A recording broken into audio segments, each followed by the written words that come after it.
দ্রব্যমূল্যের ঊর্ধ্বগতিতে যখন নিত্যপণ্যের বাজারে হাঁসফাঁস অবস্থা, তখন রমজান জুড়ে ব্যতিক্রমী উদ্যোগ নিয়ে আলোচনায় কিশোরগঞ্জের করিমগঞ্জ উপজেলার নিয়ামতপুর রৌহা গ্রামের জেসি এগ্রো ফার্ম। নিম্ন আয়ের মানুষের কথা ভেবে খামারটি দুধ বিক্রি করছে মাত্র 10 টাকা লিটার দরে। বৃহস্পতিবার সকাল 10টা থেকে শুরু হওয়া এই কার্যক্রমের প্রথম দিনেই খামারে ভিড় করেন নারী পুরুষ। প্রতিদিন 100 থেকে 120 জনকে 1 লিটার করে দুধ দেওয়া হচ্ছে। সেই হিসেবে পুরো রমজান মাস জুড়ে 3000 লিটারেরও বেশি দুধ স্বল্প মূল্যে বিতরণ বা বিক্রি করা হবে। এই খামারে বর্তমানে দুগ্ধ ও মোটাজাতকরণ মিলিয়ে প্রায় 250 গরু রয়েছে।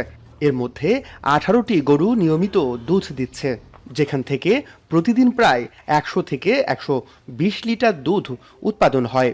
বাজারে যেখানে প্রতি লিটার দুধ 100 থেকে 120 টাকায় বিক্রি হচ্ছে, সেখানে 10 টাকায় দুধ পাওয়ায় স্বস্তি ফিরেছে নিম্ন আয়ের মানুষের মধ্যে। অনেকেই বলছেন, নিত্য পণ্যের দাম বাড়ায় নিয়মিত দুধ কেনা প্রায় অসম্ভব হয়ে পড়েছিল। 10 টাকা কেজি দুধ আমরা প্রতি রমজান মাসে নিতেছি।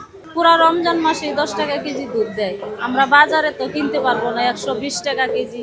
ছোট ফুলান টোলান আছে, পুষ্টিকর খাওয়ার লাগে আমরা এখান থেকে নিই। আমরা গরিব মানুষ, পাইলাম খাইলাম, সুবিধা পাই আমরা।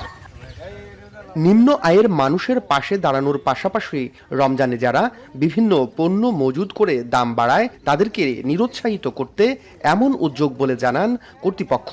এই একটা উদ্যোগ যেন সর্বসাধারণ মাঝে স্বল্প মূল্যে খাদ্যদ্রব্য পৌঁছানো যায়, এবং এভাবে যারা বিভিন্ন ব্যবসায়ী আছে তারা যেন সকলের মাঝে দুধ না শুধু যে কোনো পণ্য, খাদ্যপণ্য স্বল্প মূল্যে বিক্রয় করে। রমজানের শুরুতেই এমন উদ্যোগ এলাকায় ইতিবাচক সাড়া ফেলেছে।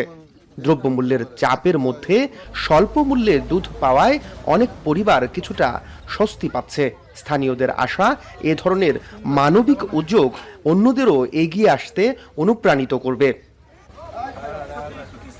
মশিউর কায়েস, এখন কিশোরগঞ্জ।